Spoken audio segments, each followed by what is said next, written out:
And I should just acknowledge that this slide and a bunch of others that are going to follow from it come from this really nice report from the Pew Center on the States that came out a couple of months ago called 1 in 31, The Long Reach of American Corrections. And that's available online for free download, and if you can't find it, you're welcome to email me. It's very informative and has a lot of nice graphs. So despite the 274% increase in incarceration, the actual percentage of the population under correctional supervision that was in the community didn't change during that whole time.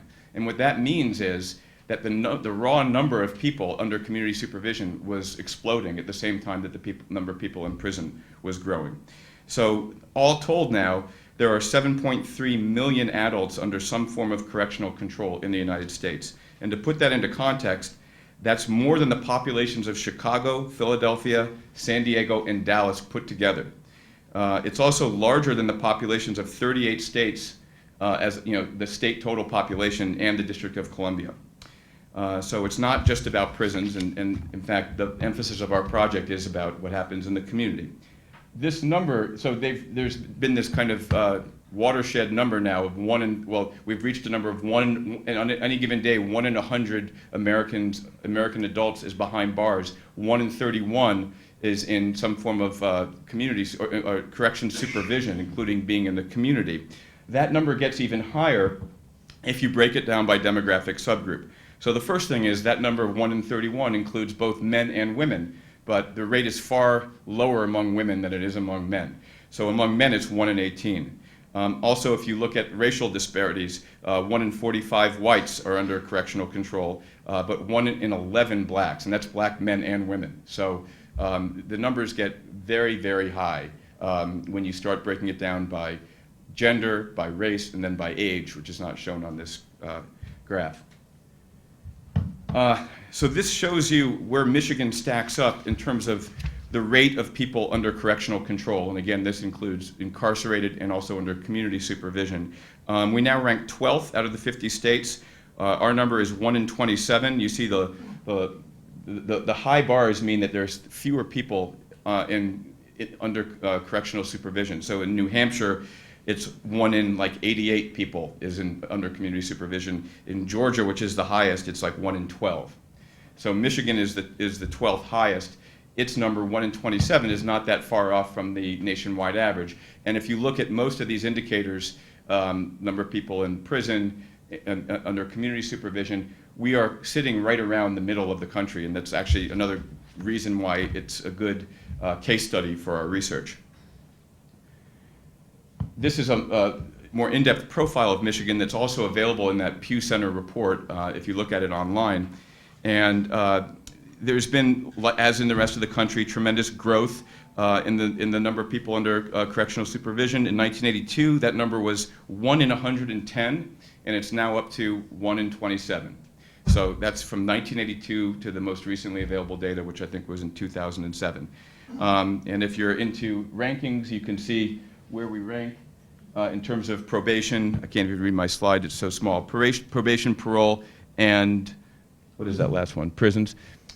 So like I said, we're not in the top echelon, and we're not at the bottom of the pack either. We're more towards the middle, slightly on the high end, but we're coming down from the high end.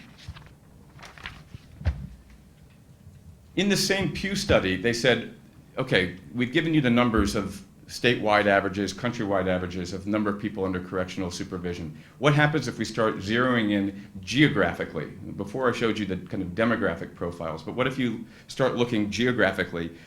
Does the number of people under supervision get larger and larger that way? Well, indeed it does.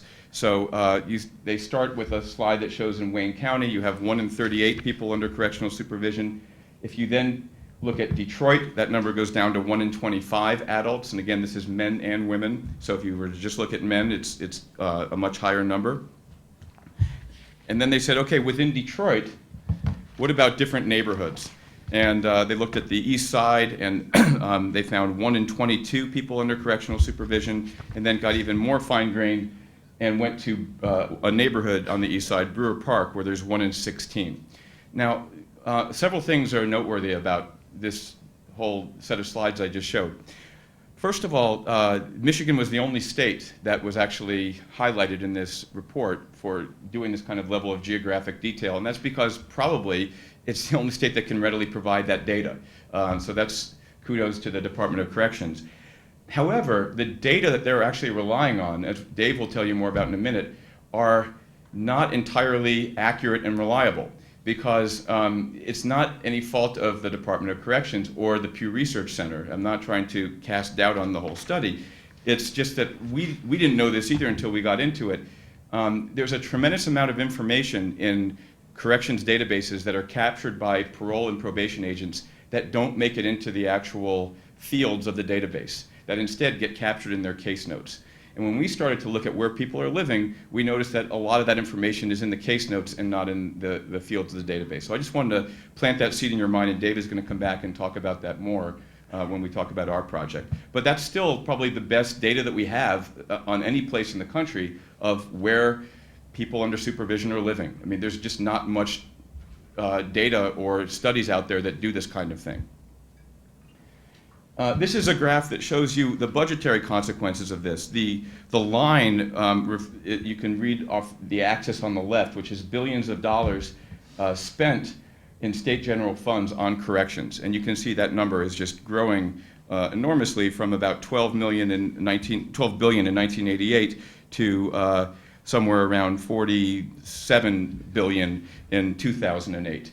And the bars, you can read off the axis on the right side, show you the percent of the general fund of the state that is going towards corrections. And you see that there, the increase hasn't been as dramatic, but it's still been a growth of, in 1988, about 5% of the average state budget was devoted to corrections, and today that number is closer to 7%. And those 2 percentage points can be pretty consequential. You'll see Michigan's numbers in a moment. Unfortunately, Michigan's numbers aren't comparable to the national average for reasons I'll tell you about in a second. Of that spending, most of it is going to prisons, 88% nationwide. Just 12% of it is going to probation and parole, and they're experiencing the same kind of population growth that the prison system is experiencing, and that's an issue that's highlighted at length in the report. To break down the cost further, you can see that for the average prisoner, the average cost per day is $78.95 in the average state prison system in the United States. The high, there's a wide range. The high is $130. The low is about $36. But that's a lot of expense. And when you look at parole and probation, you see that the costs, not surprisingly, are much, much lower. So just from a fiscal standpoint, if you can achieve or maintain the same level of crime in the community by putting more people under community supervision, from a fiscal standpoint, it's really important to consider those options. As I promised a moment ago, this is the slide on the budget seen in Michigan. The number at the very top here shows you that 22% of the state general fund was devoted to corrections in 2008, and that's way above that national norm that I quoted you before of 7%. And that's because the Michigan general fund, as I learned from reading this report, doesn't count K through 12 education. So it's it's not comparable to the other states. But the trends have been going in the same direction. The trends towards increased prison spending and not much of an increase, in fact, a decline in probation. And the costs per day are comparable to what they are at the national level. Parole and probation are much more affordable. Okay, so that brings me to a summary of the research. How am I doing on time, Dave? Okay. You see some little icons here that highlight some of the major books in the field. We're still actually somewhat new to this literature. Both of us kind of cut our teeth on different aspects of sociology and criminology and saw that this was a really important area to get into, and now we're gradually getting more immersed in it.